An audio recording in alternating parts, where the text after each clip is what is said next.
कभी आपने अनुभव किया होगा, किसी निर्मल व्यक्ति के पास जाके बैठोगे तो मन में निर्मलता का अनुभव होता है, ये मन शांत हो जाता है। वही किसी दुष्चरित्र व्यक्ति के पास जाके बैठोगे तो ये मन विचलित होने लगता है। कारण क्या है? कारण ये है कि जो व्यक्ति निर्मल है वो सब में निर्मलता बांट पाता है। जो हमारे भीतर होता है वही हम सब में बांट पाते हैं। यदि आप इस संसार में शुभ बांटना चाहते हैं तो पहले शुभ ग्रहण कीजिए, उसे अर्जित कीजिए। इस संसार में ज्ञान की शक्ति प्राप्त कीजिए और वही ज्ञान की शक्ति इस संसार में बांटिए। शांति बांटिए, संतुष्टि बांटिए, क्योंकि संसार में जो बीज बोगे वही फल तो पाओगे, जो दोगे वही लौट कर आएगा। इस संसार में ज्ञान बांटिए, शांति बांटिए, संतुष्टि बांटिए, इस संसार में प्रेम बांटिए। कहते हैं जब भाग्य बुरा हो तो मीठी नदी का पानी भी खारा हो जाता है। क्या आपको भी यही लगता है? नहीं, हर अनहोनी का कारण भाग्य नहीं होता। कारण होती हैं हमारी असावधानियां। कठिनाइयों में सावधानी सबसे महत्वपूर्ण ढाल है। अनजान मार्ग पर आगे बढ़ने से पूर्व अपने एक पांव को धरा पर जमाना और दूसरे पांव से आगे आने वाली भूमि को टटोल लेना ही समझदारी है। सत्य बोलने में, वचन देने में या प्रतिज्ञा लेने में सावधानी आवश्यक है। अर्थात सावधानी का अर्थ है पहले भविष्य का आकलन कर लेना। यदि घर की नींव डालने में असावधानी बरती जाए तो इमारत चाहे कितनी भी सुंदर क्यों ना हो, वो ध्वस्त हो ही जाती है। इसीलिए सुरक्षित भविष्य का आधार है वर्तमान में बरती हुई सावधानी।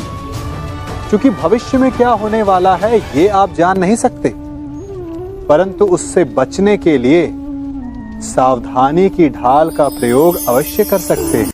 कोई हमारे साथ छल करता है, कोई हमें पीड़ा देता है, तो तन दुख से और मन प्रतिशोध से भर जाता है। फिर हम प्रतिकार चाहते हैं, अपने मन की अग्नि को शांत करने के लिए प्रतिशोध चाहते हैं।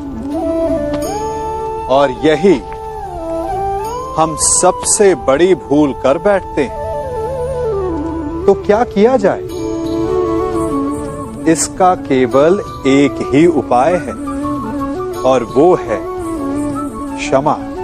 यदि प्रतिकार चाहिए तो प्रतिशोध भुला दीजिए और न्याय की ओर अपने पग बढ़ाइए, क्योंकि यही वास्तविक प्रतिकार है। निर्माण के लिए पहले टूटने का ज्ञान अति आवश्यक है। इसका उदाहरण मैं दूंगा इससे।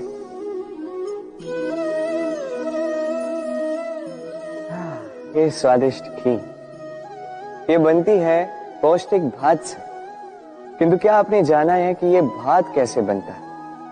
कितने परिश्रम करने पड़ते हैं इस भात को। सर्वप्रथम इसे जल में डूबे रहना पड़ता है, उसके पश्चात सूर्य की तीखी धूप में तपना पड़ता है, फिर ओखली में मुसलों की मार सहनी पड़ती है, सूप में इसे उछाल उछाल कर झाड़ा जाता है, तब जाके बनता है ये भात जिसे खाकर हमारे मन को तृप्ति मिलती है।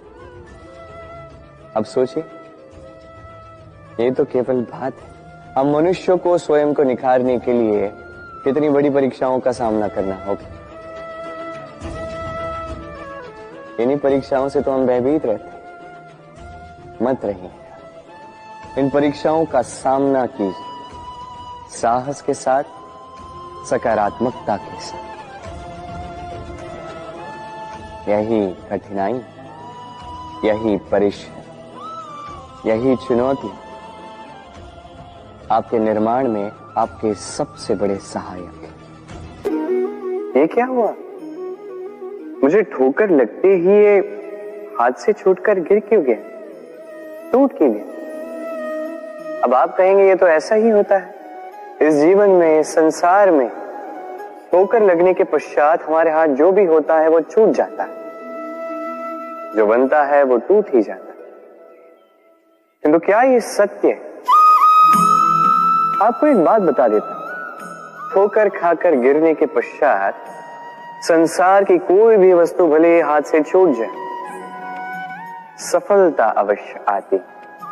चाहे कितनी भी बुरी तरीके से आप गिरे हो, ठोकर खाई हो, भविष्य अवश्य बनता है, क्योंकि ये ठोकर, असफलता, ये कठिनाई, ये हमें ऐसे निखारती है जैसे अग्नि स्वर्ण को। इसलिए जीवन में केवल आगे बढ़ते जाइए, दृढ़ निश्चय के साथ बढ़ते जाइए, और ठोकर खाकर गिरने से कभी भयभीत मत होइए, क्योंकि ये आने वाली सफलता का संकेत।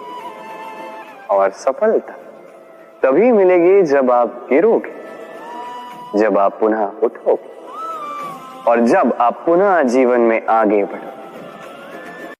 कभी जब भवंडर आता है, आंधी तूफान आता है, तब देखिए ये कितना बड़ा स्वर करता है, कितना बड़ा नाद करता है, विध्वंस मचा देता है। जब बाढ़ आती है तब कितना बड़ा स्वर करती है, कितना बड़ा नाद करती है, किनारों को तोड़ के रख देती है। वहीं किसी वृक्ष को देखिए, शांति से खड़ा रहता है, मौन, और अपना कर्म करता है, छाया देता है, फल देता है, कोई बड़ा स्वर नहीं, कोई नाद नहीं।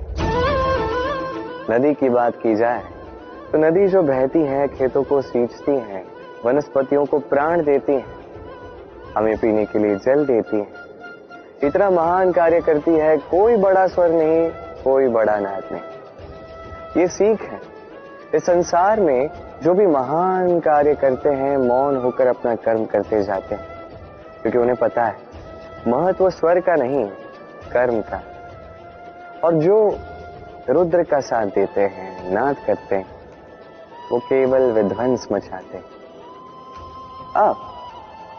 आप मौन रहकर कर्म करते करते महान बनना चाहते हैं, या रुद्र का साथ देकर केवल विध्वंस मचाना चाहते हैं?